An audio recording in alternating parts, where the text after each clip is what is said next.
Welcome to the MadTrio podcast. This week we have the California Pariah, Jonathan Charney, James the Fat Man Stevens. Hello.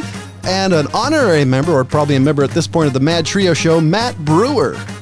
Giggity. So our other co-host is getting an event of a lifetime, and we won't go further than that until the little squirmy bastard actually tells us on the show. Anyways, so we've all kind of basically been done with superhero themed and movies and television and whatever else they do. Crispy fried. Video games, I guess, as well.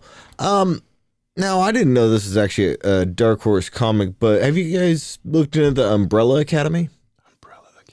No. Okay. I've been told I need to, but I haven't yet. It's a Netflix original. And I was kind of staying away from it at first just because, as we said, superheroes have been crispy fried, according to John. But, you know, I actually enjoy the show. I was actually kind of surprised because we had, was it Legion a couple of years ago came out, the one about Xavier's son. But this one, I'm actually kind of impressed with it. I really didn't know it was a Dark Horse comic. So it's a comic or a live action? It's a live action. It's one of their Netflix's original series. I'm just really burned out on comic book movies. I kind of feel the same way, but this one is really well done so far. I don't know. Nothing about it really makes me want to... Like, because I just saw the trailer for the new Dark Phoenix. Oh. So I'm kind of burned out on superheroes, though. And I don't want to be, but... they just feel so unoriginal, and none of them. The First Class was the last one that made me go, oh, amazing. Everything now just seems like retread. And I give you credit there. Yeah, I was excited to see First Class, and I really did enjoy it. But I don't know. I like I said, I stayed away from this one initially. It was probably out for like 3 weeks before. I don't even know when it was released, but it's been about 3 weeks. Netflix, I just kind of ignoring it. Yeah. I'll have to check it out. But it's an interesting take on it. I mean, plot devices as far as things go. I mean, it's somebody trying to prevent the end of the world type thing, which is basically what you have to do with all superhero things. You have to prevent some big disaster or they're really not a superhero, right? Yeah, see, what I really want, and I don't think they did a good job at doing what I want in any of the X-Men movies, is I kind of want the civil rights thing. I think if you do it right, because if you watch the X-Men Sabretooth's son, like that from the 90s cartoon was really well done. I think, especially in today's society, I think that's a topic that would do very well. And what was the sewer mutants? What was their name again? What was the name of that group? Matt, you have any idea? X-Men? In X-Men? Yeah. Sewer mutants. Morlocks? Shoot. Morlocks, yes. Yes, right. That's it. Yeah. Yeah. That was the one that Storm took over as their leader type thing. I don't know. I still think the X-Men universe has such a rich storytelling, and I just haven't been impressed by anything. I mean, the last one was good. I really didn't like what they did with the Four Horsemen. No. I kind of think maybe they should do what DC's doing and stick to, for the X-Men a while, stick to the animation. Because what they're doing for animation is absolutely amazing. Yeah. Like we talked about last week, it was it Gaslighting? Gaslight? Yeah. Batman Gaslight. There was the Samurai one. It has so much potential, and the live actions just suck. Yeah. I did the only thing I liked about the fourth one is the one with the Four Horsemen is I like what they did with Apocalypse. I liked that bit because okay, yeah, I see what you're saying. Yeah, I would agree with you there. The Four Horsemen I wasn't impressed with. Even the chick who played with Shylock, she was the one everybody was like, "Oh, this is gonna be amazing." Oh yeah, Shylock, yeah. What do you think? Any X-Men movies you hated or disliked, Matt? Me? Yeah. Hated. Origins, the Wolverine. Oh yeah, Origins was awful. I thought they could have done a lot of really, really good with that, but it felt like a film by committee. And those aren't good. Or an Uwe Boll movie. Oh, yeah. That guy. My favorite part of the X-Men Origins is when Wolverine went to sit on the motorcycle and it bottomed out. That was pretty cool. Everything else, like you guys said, there's nothing about the X-Men movies, especially that one, and what they did to Deadpool. Oh my God. Mm-hmm. I really enjoyed the first one. Well, the first one when it came out, I liked because it was the first superhero movie in a while, and it was the X-Men who have always, I've been a raging fanboy of. And then it didn't sit well. It was kind of like eating bad sushi. Like, it's good at first, but after a while, you begin to regret watching it. No, if you eat bad sushi, you're not going to enjoy it at first. Well, it's just like, because the second one was okay, and the third one was awful, and I don't know, I just was not impressed. Are you talking about X-Men? Well, the original trilogy. Okay, I was going to say the original trilogy. The first one was okay. The second one, I liked, because you got to see Wolverine go buck. Yeah, but you also got to see Nightcrawler. Yes. That was an amazing sequence, which they tried to recreate in First Class, which was really well done with that guy. Why don't they do an origin story with him? Because I actually think that would be pretty badass. It'd be a great way to touch on Nightcrawler. Yeah, because you think about it. So you start as a guy who looks completely different. Go back to the civil rights thing, and go into him fighting people's reaction towards him being this blue guy with a tail. I think it'd be good. And then you could work that in somehow into him coming into the United States or into the rest of the X-Men civil rights. I think that would be a great way to touch it off, because he's not a character they've really touched on a lot. I mean, he's in there, but it's not, they haven't done too much with him. They've just done enough to butter the toast. I think you could go farther into it. Yeah, but the only problem is that, relatively speaking, Nightcrawler is a super niche character with no wide appeal. Like, he's not marketable to norms, Yeah, that's why they were been toying with the Gambit thing for so long. I keep hearing they're going to do it. I mean, if they're going to do Gambit, I want to see, was it the Thieves and what was it, Assassins? Yep. I'd love to see that, because I loved that. I think it was a couple episodes, but I liked that episodes in the original cartoon. I think it was 2 episodes. I think it was just part 1 and 2. They just got to find somebody who can do the right, was it Creole accent or whatever it is? Yeah. Because that's a hard accent to fake. Mm-hmm. That's why nobody does it. Well, the guy from True Blood and something else, I can't think of him as well, but that guy, there was a guy, I can't think of his name either, that did a really good fake Creole accent. I've seen him in a couple movies. I think if they got him, they could do it. True Blood fans know who I'm talking about, but I don't know. The other thing is I'd love is a reboot on the Constantine movie, but I want the guy from the TV series, because I loved that guy. It was so good. That was so good. It was a shame that it was canceled when it was, but that's ABC for you, or NBC. One of those outfits. Wasn't it the CW? Whatever. Maybe. Still has an alphabet.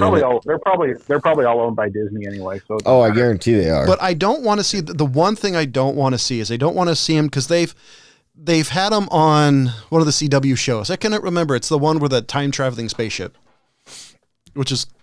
Are you talking about Doctor Who? No. It's the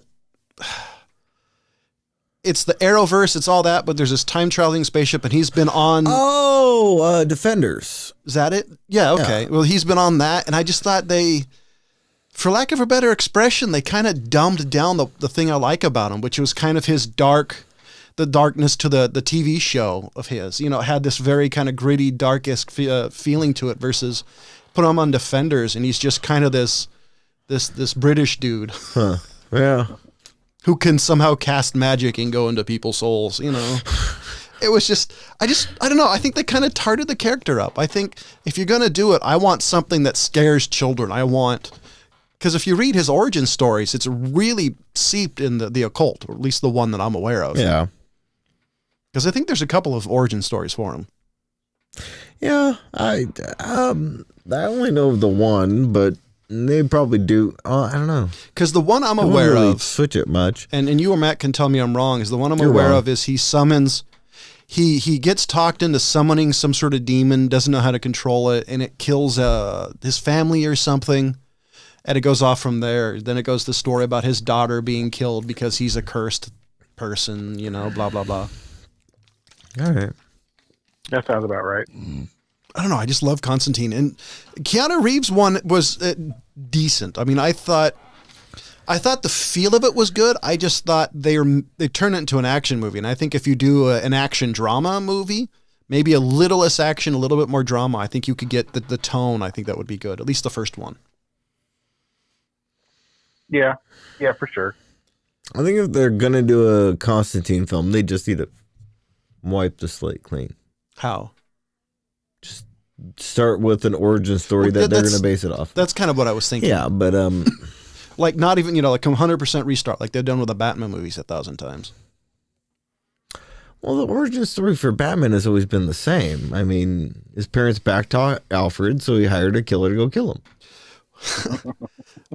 Well, because in the Keanu Reeves movies, he was a suicide. No. Because that's not what he is in the comic book. So I want based off the comic book. Not just don't bring up the Keanu Reeves Constantine. Keanu Reeves. So he's like Beetlejuice. Bro. If I say it enough, does he pop up over here in the phone booth? You sure hope so. He's going to sit on your lap. Well, as long as Alex Winter comes along, I can ask him about the movie Freaked. By the way, if y'all ever want to watch a weird movie, look up the movie Freaked. You can see a Rastafarian giant eyeball that smokes. Yeah, that's just no. I thought it was a great, horrible movie. It's one of those movies that if you're in the mood for a trauma movie, but you've seen all of them, pick that one. No. Not interested. Well, Tromeo and Juliet, Freaked by Alex Winter. Well, Come on. I would say Tromeo and Juliet, but, cut out the freaked part. Can I drink first? Could I have a couple of shots and I might watch another Troma movie? The whole Tromeo and Juliet, I thought it was a funny take on how all that would play out. I really do. That's actually something I don't think they've done in a while, like a really good spoof of Romeo and Juliet that's both serious and ridiculous at the same time. Well, they did the one back in the 90s or 2000? You mean, is that the one they made it was like in the Fresh Prince of Bel-Air, but they used the same language? Oh, Jesus. The one with, what's his name from The Aviator? DiCaprio? Yes, DiCaprio. I think I watched that in school. Yeah, we had to watch it in school too, and I was like, nah. Wait, The Aviator or Romeo and Juliet? Romeo and Juliet. Romeo and Juliet. They made you watch that? Well, but why? Was it in English class? I don't remember. Yeah, it was literature. I would have rather watched the Odyssey, but that's so the book is better. not of the Odyssey, but I think that's funny. They stick you in literature class and they make you watch. See, the interesting thing about that is it's a fairly violent book. So you think that having a violent, a video version of a violent book wouldn't exactly be kosher. Yeah, you think that. I've been wrong before. Because in history, about like 10 minutes ago. In history class, we watched. Oh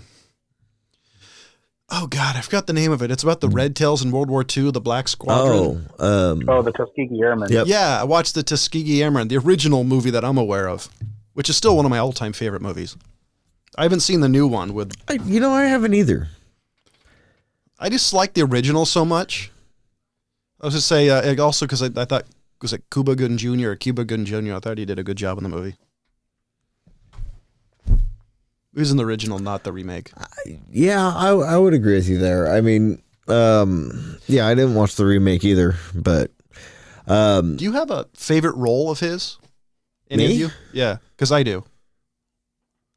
Oh, Cuba Gooding? Yeah.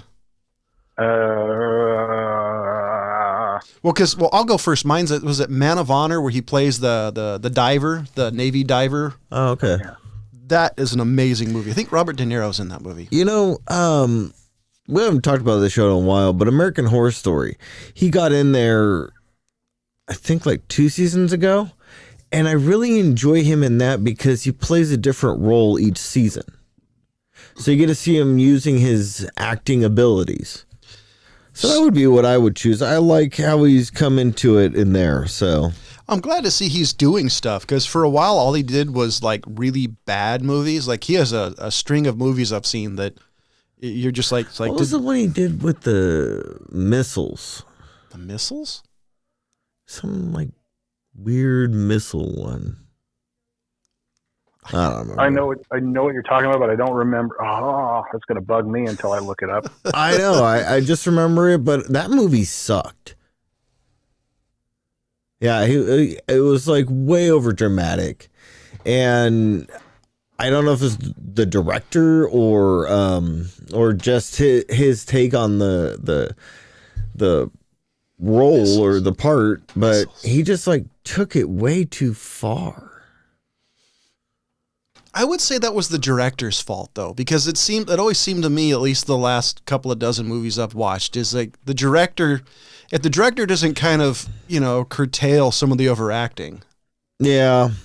That's one of the reasons I'm a big fan of Peter Jackson, because he seems to be able to play on people's strong suits.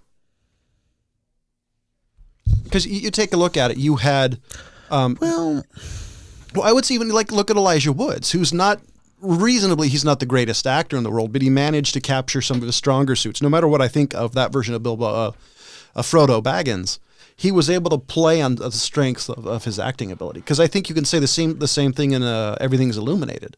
You can see similar strengths that he used in that movie. Yeah, I see what you're saying. I really want to see his World War II movie, though. No, World War I. There really hasn't been a lot of World War I movies ever really made.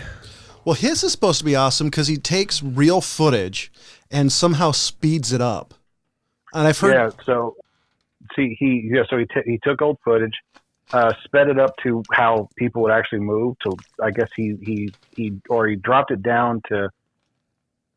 However, I don't know what he did with the RPMs on that, but then they cleaned it up, colorized it, and then they brought in forensic lip readers to see what the people in the film were saying, and then hired actors from the places that the soldiers were from based on the uniform they were wearing to voice them. That's awesome. I really want to see that. I've heard nothing but amazing things about that. Okay, so for you fanboys out there of Cuba Gooding Jr., the film I was trying to remember the name of was Chill Factor. Chill Factor. When was it made? 99. Of course, it's Extreme, X-Tream, if it's in the 90s. A new biological chemical weapon that explodes up to temperatures over 50 degrees Fahrenheit falls into the hands of two men while trying to... It sounds like a shitty version of The Rock. It was. It really was. And The Rock's not a fantastic movie to begin with. Oh, you take that back. Wow. The Rock is a masterpiece. Don't get me wrong. I love The Rock, but it's not an amazing movie. The Chill Factor got a 5.2 IMDb rating. I'm surprised it's that high. I've never seen it. I saw it a long time ago, but it was just one of those films I'm just like, this thing sucks. Let me take that back. There's a good chance I've seen it, but I blocked it out of my memory since it was made in 99, so I did probably see it since I've seen it a lot. I know. Oh gosh. What? I just for a second I saw the director and it said Hugh and then it said Johnson. Oh, so I saw the Hugh and the J and I'm like, what? Never mind. Okay. Just a weird thing. So. Oh, I forgot about this one too. So do you have anything to bring to the table, Matt? For just Cuba Gooding Jr. or just in general? I wish I could remember because the superhero thing kind of reminded me. Amazon is doing a thing, or they got something coming out this month, and it's kind of a darker kind of superhero thing. And the only reason why I was really excited about it is because Carl Urban's in it. As far as I'm concerned, Carl Urban can do no wrong. Oh no, I love Carl Urban. I love his version of Bones actually. I love DeForest Kelly, but that version of Bones it was perfect. Yeah. Yeah, because he just played it so like he just had that crazy anxiety and all that. And that also reminds me. Was it YouTube Premium is doing it's like a Robin Hood with a female Robin Hood, but it's somehow in the future. It's a cartoon. It looks fairly interesting. What?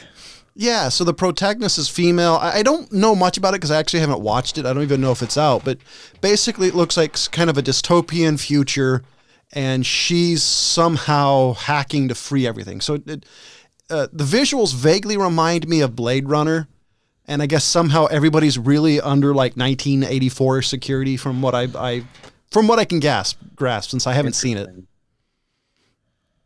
And since I love animation in general. So that's kind of interesting because like there was a that just reminded me of this. Not to branch too far off, but there was a game came out a few years ago. Capcom made it. It was called Remember Me. And it took place in a dystopic Paris where everybody on Earth was able to share their memories because of an implant at the base of their skull. And you play as a character who gets her memory erased, and then she has to go and find out who she is by basically figuring out there's this huge conspiracy to, kill political dissidents by erasing their memories and stuff. It's kind of cool. Yes, I got halfway. No, I probably got quarter of the way through, and then I just wanted to mess with people's memories, and there wasn't enough of that. Yeah. I got through it once. It's I got it for free. What is it? Remember Me. Oh, okay. I played it for Xbox, and I remember thinking, "Oh, this is cool," because I got to the one part where you start really messing with people, and it was just not. I don't know. It didn't really interest me after a fashion. I got kind of irritated at it, actually. Yeah, there's one part that's kind of ethically it's kind of fucked up, but I like it where you end up you find a dude who did some really bad wrong, and you if I remember correctly, you manipulate his memory just enough where he kills himself, and it's like whoa, but So we've had a couple of people watching, and they all clocked out. Apparently, we're not interesting enough. Oh well. I might keep doing this. The problem is they're looking at me, not the prettiest man. No, I brought this up last week. You mentioned gaming. Did you ever play Benny and the Ink Machine? No, but it sounds like something I need to. Have you ever heard of it or no? No. It's cartoon style horror video game. Ooh. Puzzle based. I'm listening. Now, my kid, he was watching all these YouTube things about Bendy and the Ink Machine and all this stuff. Bendy's an ink demon, and you're trying to figure out what happened at some cartoon studio that you used to be part of. And anyways, it's all horror based, and I gotta say, it's really detailed and does some really creepy things as you play the game. So what I would tell you, I am enjoying it, but I'm also playing it with my son. So like we take kind of breaks because he'll get like freaked out. He'll be like, okay, yeah, I'm getting kind of scared. I think we should take a break. And so, but yeah, it's a fun game. I'll probably play it on my own once I finish it with him. So how often do you have to stop? Like 10, 20 Maybe minutes? just once a day. Like how long? Yeah, like say if you play it for an hour, how long within that hour do you have to say, okay, we got to stop, bud? No, I ask him. So I'll ask him if it starts getting like creepy and scary, I'll say, are you okay? You want to keep going?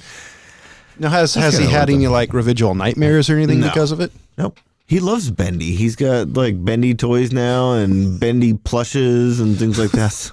He loves it, but it's just one of those things. It's like, there's no like foul language, no grotesque violence or stuff like that. It's just creepy type stuff. That's the really good thing. And I really got to say, I'm highly impressed as to how they put together the horror aspect, or the jump scare. There's no real jump scare type thing. This is going to be kind of it's not the same thing, but there's a game called System Shock 2. It came out 20, 30. It came out like 10, probably 20 years ago, maybe. System Shock 2, yeah, it was like 1994. And it's one of my all-time favorite games. And I remember playing it because I got it, I think, maybe when it came out. But I had a subwoofer attached to my computer at the time. And so this game, the people who made it, there's a scene you get on the ship or whatever it is, space station, and it's a very low hertz rumble. And then you start hearing people talking in the background like ghosts, and it freaked me the hell out. Every time I played it up to, like I haven't played it in probably a decade, but it made your hair raise on it because of the way they did it. That's awesome. It kind of did the same thing in Dead Space. If you ever had the pleasure of playing that. I did. I always played it on medium because I'm not a masochist naturally. Yeah.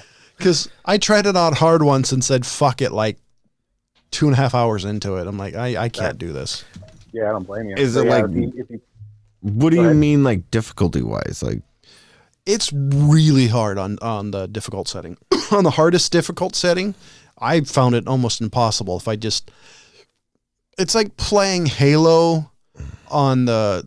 Legendary, but not as helpful with ammo. Like, you have to be very careful with ammo. Like, you can't overuse it because you'll run out quickly. Huh. I got trapped in this one area with a boss. No ammo, no other weapons. I couldn't do anything, and I couldn't go back on my save point without going back too much. Oh. Yeah. And I just said, fuck it. I soloed Halo on Legendary, so it's like, that wasn't... I soloed. It's like because you only did it. I never had time is the problem. Excuses. Anyways, that's what I'm curious. Like, how... It's right. If you have time, and it's pretty much if you have time and you play it tactically, it's easy to do. So it's not like scary horror stuff. Yes and no. I mean, is there jump scares? That's the thing that pisses me off is jump scares. Like when it's really quiet and then all of a sudden there's something screaming and coming at your screen. Would you be scared? No. Would your son? Yes. Okay. So it wouldn't be something I would play with your son because I think there are parts of it that would be scary if he comprehended it. It's a fun game. I like the second and third one. I kind of wish they'd make another one, which they won't. That's for which one? Dead Space. Dead Space, yeah. EA.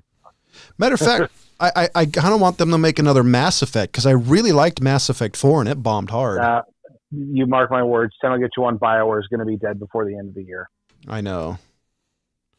Which sucks because Mass Effect 4 I really liked. I thought it was fun. Did you play it? Me? Yeah. No, I won't give money to EA. Yeah. I will, depending on the game. You know, Dragon Age, I absolutely love. I love Mass Effect. So there are certain things that I totally would give money to because I really liked it. Yeah, I think the last thing I gave EA money for was Burnout Paradise Remastered. Oh, geez. $20. Yep. What was it? It was a game where you drive around really fast and crash into shit. All right. Matter of fact, that's like the whole premise. You just drive around and crash into stuff. I like that. Matter of fact, the other thing I want them to make another Red Faction. Yes, please. I loved Red Faction. Yeah, that was a fun game. Borderlands I really wasn't into either. They actually might be announcing a new one. PAX East is happening this month, and Gearbox has a huge keynote they're going to be doing there. For Red Faction? No, for Borderlands. Okay. The only issue. What was I thinking? I'm sorry. The one thing I liked about the last one was they actually had a movie tie-in, which I liked. I like that universe because it's an interesting movie time. They actually had a movie in the game. Yeah, it was a sci-fi. No, it was it was like a sci-fi movie.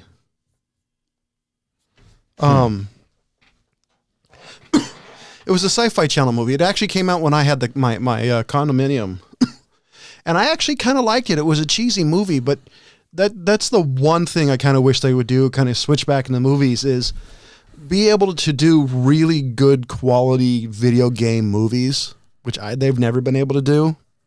And I think it's because they don't pick the right universe. Like, I think you could tell 1,000 stories in the Mass Effect universe. Yeah, you really could. It's a huge universe. Dragon Age, I think you could too. I think it would be limited, but I think you could do it. Or actually, what I would pay to see is an actual Elder Scrolls movie. Like a quality Elder Scrolls movie. I think it would be amazing. Yeah. But I'd want it in animation, like quality animation, not what they did with the new Berserk. I want something that's actually quality because it would be shit in live action. I think if people stick to like animation, Even live capture like Avatar, I think would be cool. I'm just thinking like, yeah, you just totally made me think of the Last Airbender live action. Anyways, I think if they, as far as like doing Elder Scrolls, I think it would be really interesting if they did like the origins of the Black Brotherhood or Dark Brotherhood, sorry. That would be awesome. I don't know how good a Mages Guild one would be though. No, you sold me on the Dark Brotherhood. Yeah. I want a Dark Brotherhood one. The Gray Cowl would be cool. Yeah. Who else? Actually, doing one with was it the Daedra? The Daedra? The gods would be pretty badass. If depending on how you did it, would be kind of fun. Actually, I think you could do it like a Marvel movie. You have the Dark Brotherhood, you have the royalty somehow, then you do the Mages Guild and the Thieves Guild, and in between you read the story of the gods screwing around. I think if you did 4 movies, just 4 movies with, the Mage Guild and all that, I think you could do pretty good. And have them intertwined like Marvel-wise, but actually good quality storytelling, not action movie. Because the Marvel movies is basically, it's action porn. It's pretty much what it is. Yeah. I think it'd be pretty fun if they actually did like a Wabbajack, put that in the game or the film. That would be badass. What do you think, Matt?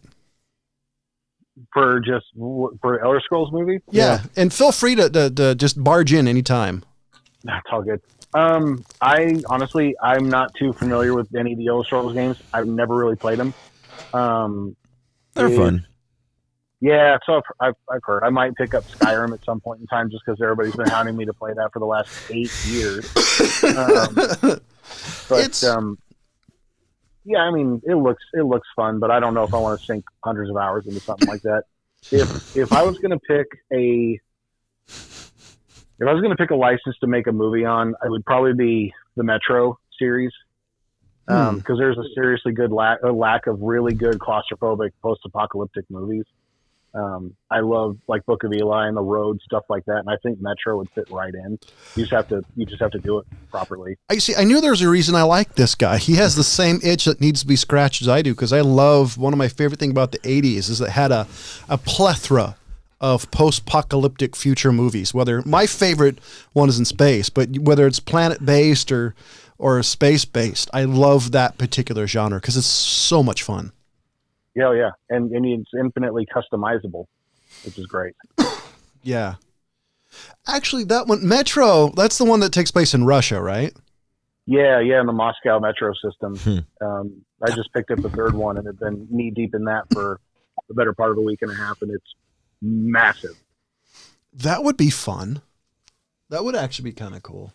I haven't played, I have Red Dead 2, and I haven't had time, and it's one of those things that if I don't stop in a fun spot, I won't want to pick it up again. Yeah. Like I'm looking like I'll keep it and I'll play it, but I'm looking for another game. There hasn't been any lately that really makes me want to get it. Are you looking for something like super crazy, amazingly fun or goofy or? I don't know. Like Elder Scrolls, the RPGs are probably my favorite game, and there's not. I'm in between all my favorite RPGs. Like Dragon Age, there hasn't been a Dragon Age that come out because I loved Dragon Age 2 with the Inquisition. Elder Scrolls probably won't come out for another 5 years, if at all. I'll be 40 if they come out again. Jeez. Yeah. Actually, CD Projekt Red is something coming out maybe this year, Cyberpunk 2077. That's it. Yeah, yes, yeah. That was one that looked interesting because it had some interesting hacking bits, and it's for the Xbox. I'll get it. I think it's coming out for everything except for the Switch, because the Switch won't be able to. It's not powerful enough to play it. But I'm stoked for that because I played the pen and paper game, way back when. So yeah, it was pretty cool. Another game, actually, you'll have to remind me what that's called because I won't remember, but I remember looking into it. Another series I want them to remake because it's one of my favorite video game series of all time is Deus Ex. Yeah, and just something kind of cool. The dude who did the music for the first game, he's actually a good buddy of mine. He lives like just north of me in Georgetown, Texas. So he did the original the PC game? Yeah. Yeah, and it's pretty good. He's a super cool dude. So if I send you my original disc, will he sign it? Probably, yeah. I could just be like, hey, I got this thing. Would you mind signing it? And he'd probably be like, fuck yeah, and he'd sign it and send it over. Because I'm pretty sure I have the original PC game in my archive. Wow. Because I have almost every PC game I've ever purchased. Yeah, I'm no joke. Yeah, he'd be more than happy to do that. That's pretty cool. Yeah, the band I'm in, we just did a gig with him actually a couple months ago, which was really cool. That's badass. Because I love Deus Ex is such a fun universe. Human Revolution I still play occasionally because it's such a fun game because you can do so much random crap. But that was the one thing. It became a lost, like, for somehow people forgot about it. Like, I've heard for like the last 20 years they were supposed to make another System Shock 3, but the IP, you know, the legs of the IP went one way and the head went the other way, and like there's so many amazing video games you'll never see because the IP's in different places. No. Yeah. I want to see Showdown again, damn it. I always enjoyed the Fable games. Yes. Oh, there was artwork. I saw it on Reddit somewhere the last couple of weeks. I guess it got really close to being released before Microsoft just pulled the legs underneath it. That's stupid. Hey, Microsoft, if you're actually listening to this podcast, sell fucking Fable so I can play the next Fable. No joke. I actually really enjoyed those games, especially because, like you said, you can do so much random shit. And they were fun. Yeah. And right now, excuse me, just because, you know, life is stressful, I've been wanting fun games. Like Fallout 4 to me is fun because it's a game that there's really no repercussions in the game. It's a totally open-ended. I like games like that are long. Like if I restarted Fallout 4, it would probably take me another 2 years to get back to where I am in the game. Yeah, just with the amount of time I can play it. Yeah. That's what I liked about all the Elder Scroll games is because you could put so much hours into it and you could save it anywhere. That's what I enjoyed. The only issue I have with not Fallout, with the Skyrim is they borked some of my favorite things about it. Like being able to create, create rings, and some of the creation elements in Oblivion aren't there. And I think it's because it's a console first instead of a PC. But that's the only part. Well, yeah, I love the spell crafting of Oblivion. By the way, watching you play Oblivion on an Xbox drove me nuts because it's basically it's a PC port. So there's like 1,000 menus within the start. I couldn't do that. Didn't bother me. Oh, I'd slit my own throat. Not literally. And if you're going, oh. Yeah, I was kind of cranky because you got so many more different mods and add-ons on the PC version that you didn't get in the console version. That's one of the things that I've totally dug about, and I haven't played my version of Skyrim on the Xbox in years, but I love what the fact they're doing is Skyrim, Fallout 4, and some other games are starting. Allowing mods, yeah. I think that's awesome because what do you do once the game's gold, you're no longer doing any actual DLCs. Let people make content for you. It'll last forever if you do that, which I think is a smart way to go. I agree, but yeah, I think they need whoever is the mod makers, like, expect people to break your mod. I've done it. I think multiple different mods. I've broken them. I think the problem is it's the fact you're putting mods on mods, and I think if you get one mod might interfere with the other. I don't think they're all cohesive. No, you're right in that, but you can always read what they are, and you can tell if they're going to be because on my version compatible. On my version of Fallout, the only ones I have the unlimited building supply, and I have the one that removes the height requirement or limitation. I'm building, so I can build as much in any one spot, which also has a limitation. It slows it down. On my particular home base, I have so many weapons that when one bad guy comes in there, it literally causes my Xbox to freeze. See, but I always liked being able to. This is the difference between playing on a console and playing on PC. Is I like finding glitches in game that I can exploit. Like in Fallout 4, it was the fusion cores. I found the glitch for that before they started putting mods out. In Skyrim, I found how to access the Khajiit chest, and you could ransack the crap out of that. There was other ones as well, but that's one that sticks out. In Oblivion, yeah, I freaking broke the shit out of that game. So are there any video games that you guys, any characters in video games that you wanted to kill but you couldn't? Because I have got two. For the old school gamers, it's the Dog and Duck Hunt. Mm-hmm. And for the fairly new school gamers, it's Guilty Sparks. I wanted to murder the shit out of that little flying bastard. Yeah. There's a couple characters in Red Dead I wouldn't mind taking out, but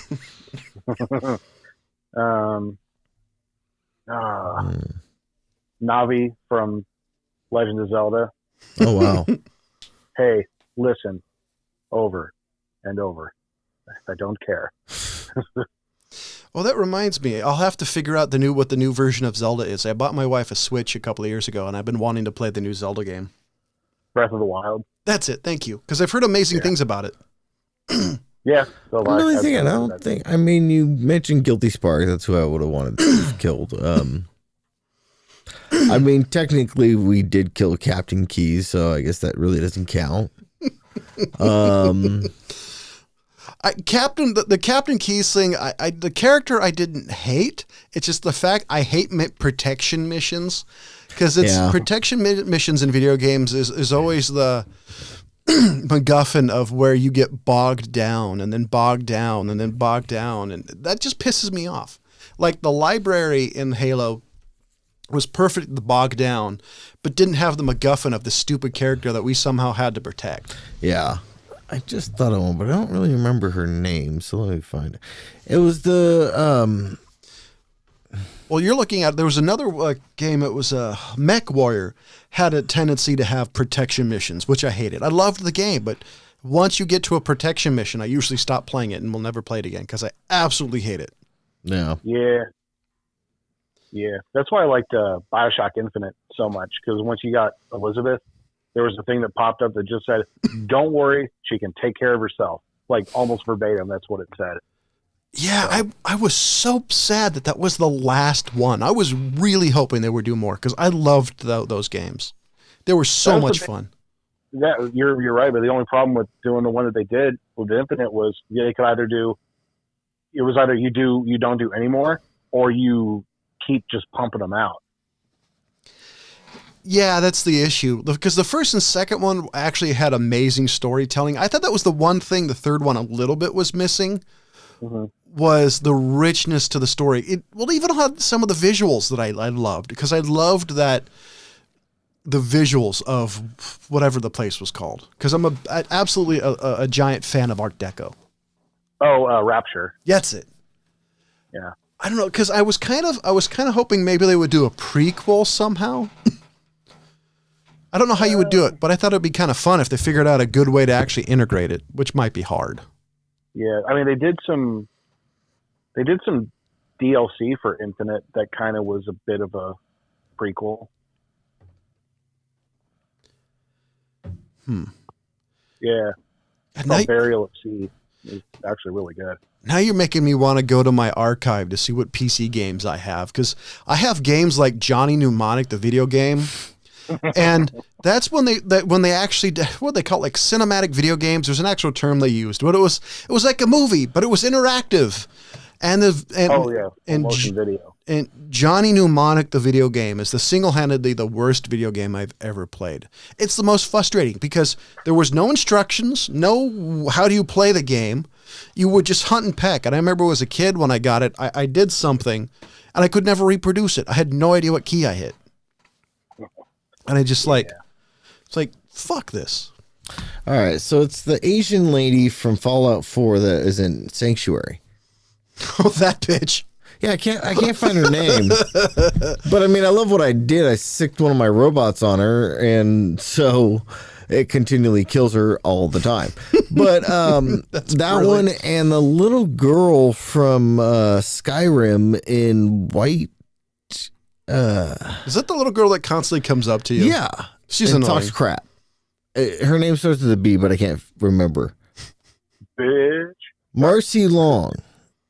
Yes. I think is from Sanctuary and Fallout 4. Yes, that's right. Yeah, 'cause she's just so annoying. So I think I caught she ended up somehow into my house in Fallout 4 and I couldn't get her the fuck out of it. see, I like what I did where I just have the robot constantly killing her, so whenever I go to Sanctuary I don't have to deal with her because she's either dying or running for her life. So That's hilarious. that's what I did. Yeah, I made the arena thing, but I spawned the robot outside of it. Yeah. You know, the building was probably my second favorite part of Fallout 4. See, I didn't really enjoy that because I did so much of it early on that by that time I'm just like, I have no desire to build anything else. Well, because I mainly focused on my area. Like I added this impenetrable fortress that only I had access to, and it was really fun. My favorite part is that I made this like bridge over the roadway with all these guns. And so it was fun getting bad guys to come in it because you would just see them get annihilated and it would kill some of my townspeople because they would just get caught up in the blast. Yeah, I don't know. I was just done with building. Yeah, maybe it's an age thing, but there hasn't been a whole lot of video games when I'd say the last 5 years that really made me want to go out and get them. Yeah, I mean, I was looking forward to Red Dead, but really nothing I've been jumping for joy over. Yeah, because there's nothing like, because there's series that I really like, and I've been waiting for the series to come out. But like Matt said, because they're EA, there's a good chance they'll never come out again because, EA, if they can't milk it to billions or put loot boxes in it, they don't want anything to do with it. I'm just going to keep on going with microtransactions. Yeah. Actually, funny thing is, loot boxes might be a thing of the past here pretty soon. They got to pass in several countries. Well, in several countries, it's illegal to have loot boxes in gaming because it's considered gambling. Huh. Yeah. Is it really? I have a hard time considering it gambling when the outcome is completely known. I mean, it's. Well, except that it's not. It's like, I'm going to pay real money to get these loot boxes, and I don't know what I'm going to get out of them. I might get nothing. Well, I meant technically that's gambling. No, I mean, you're right, but I meant on their end. They know. I mean, it's not like I would even consider that like a slot machine. That's more like a fuck you machine because they're gonna, they're gonna screw you, like because you have to spend a ton of money to get anything good. Yep. And it's like that $50 mark, you finally get something that's worth it. And I hate microtransactions. That's the one thing I hate about cell phone gaming is in-app purchases, and they make the games in such a way that you have to spend real money in order to further the game. Yeah. Mm-hmm. That pisses me off. Yeah, tell me about it. I do billing support for companies like that. Yeah. Because I'm an old school gamer. I've been playing video games since Atari, so I know what it is when you have video games that suck, and some of those crappy old video games are a lot better than any of those fucking things with microtransactions. I truly despise that. I'd agree. That's why I loved the Bethesda games, because it was on you to basically turn your own character into God mode, which I always did. Bethesda's getting into trouble, though. What was it? Their new game... Fallout 76, if you can even call it. Oh, God, yeah, let's not even talk. Yeah. It's because I keep hearing memes. Apparently I'm tripping. I keep seeing... That's me, sorry. Oh, I said beeps. That was me. I heard... I saw a meme where it says guy playing Fallout 76. Is there anybody out there? It's like, oh, yeah. Damn, that's a good one. I like that. And I was really looking forward to Fallout 76. I was going to get it, and I actually chose it over Red Dead just because my luck with any sort of MMO, like if I want to buy an MMO, guaranteed it's going to suck. Just to let you guys out there know that if I'm excited about something, don't get it. Especially if it's an MMO, just say John wants it, don't get it. Because my history with MMOs is... You got... the Star Wars one and the The Star Wars one was Elder fun. Scrolls? Did you get the Elder Scrolls one? Elder Scrolls was boring. I liked the Star Wars one. I just wasn't willing to pay for it because it wasn't that fun. If that makes sense. No, it does. Speaking of MMOs, you might get a kick out of this. Are you familiar with the game Conan Exiles? Yes. I've never played it, but I know of it. So the company that's making that, they actually just secured the license to do a Dune MMO. Is it based off of the more serious, or is it based off the stupid one that came out recently? It'll wait. What do you mean? Well, like Doom 3, I really liked. No, not Doom. Dune, Dune. Oh, Dune. So they're doing. Yeah. Oh, I thought you said Doom.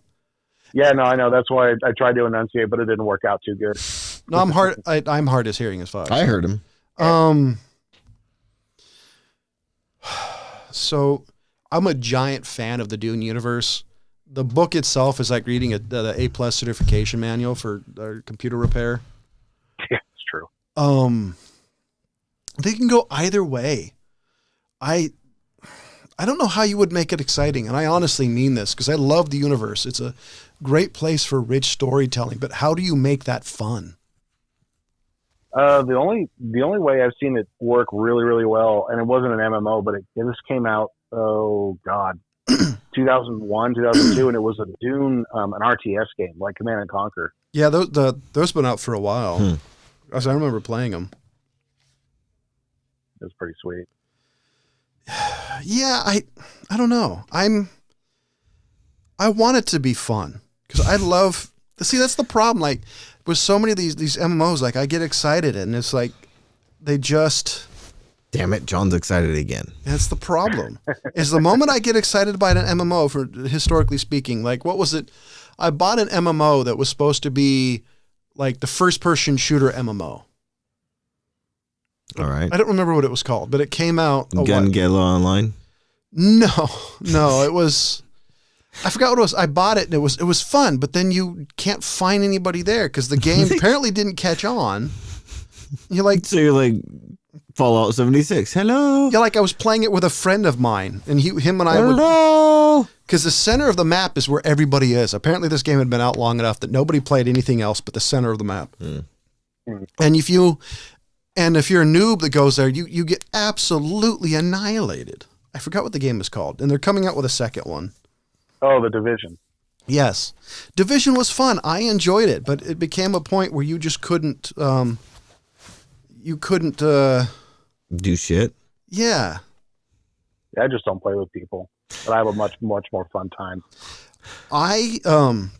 The only people I really enjoy playing with, honestly, is James, and I want to play with Ryan just because James and I have been playing for so long that we never technically have to say a word in video games, and we know what we're going to do just because we've been friends for so long. Like playing Halo against people when it was James and I was hilarious. Just because people would be talking and we would just be like, look at this guy. He's trying. Trying so hard. Dead. It's so cute. Watch him try. Damn noobs.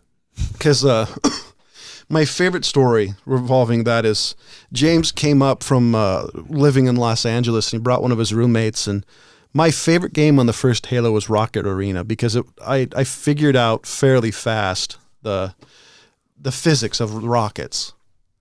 And so I absolutely annihilated this guy multiple times. And he was visually becoming pissed because he would walk 10 feet, die, walk 10 feet, walk, It was... the freaking homeschool kid, though. Oh, that guy was crazy. So at the time, I was really good at Halo. I was obnoxiously good. And then I decided, I forgot where it was, but you're playing against a kid who was homeschooled, and I got schooled hardcore, and I was really good at Halo. And I mean really good. Yeah, this kid just wiped the floor with both of us. It was like, damn, dude. It's like, you need to legitimately play. You need to make money at this, because if you're, not to sound like I'm bragging, but you're really freaking good, man. Yeah, he didn't even really try, it seemed like, either. No, not at all. I wonder if he was playing in like some guild or league. I never asked. I probably should have. So they had those back then. They had the Halo leagues. Yeah. Yeah, I miss. We're coming up to the end, and this has probably just been us rambling about video games and movies, which is,